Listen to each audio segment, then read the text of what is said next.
Hello guys, in today's video I'm going to be showing you how I installed this microscope at this new laboratory setup by one of my customers. First of all, I need to pull out the microscope from the casing.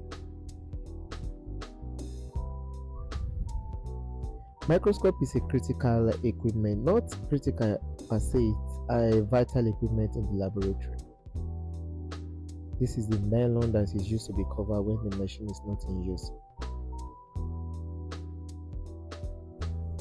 So this is the power cord because you need to power it electronically for the light to come up, for the light source, and it uses LED light.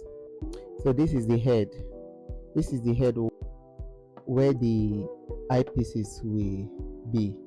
So you don't need a device or a tool to set up or install a microscope.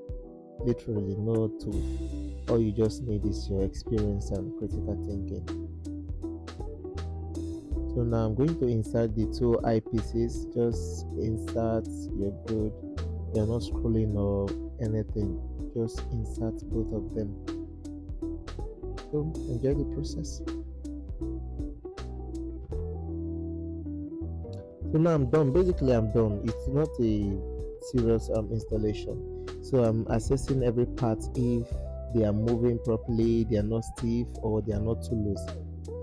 So now I'm going to connect to the power source, assess myself before inviting the lab scientist to come and check for anything, question or inquiry at all that I can put out through.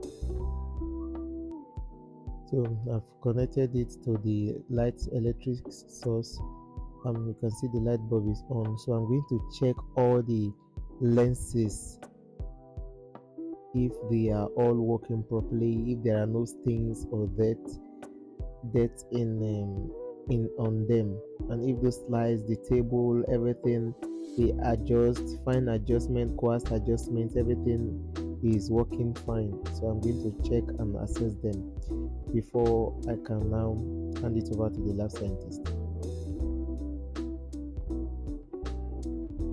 So here comes the lab scientist. She's a female and she was just, she's nice, she's cool. So she said she's satisfied with everything, she doesn't have any questions, so she's just assessing them and be sure that everything is working very fine.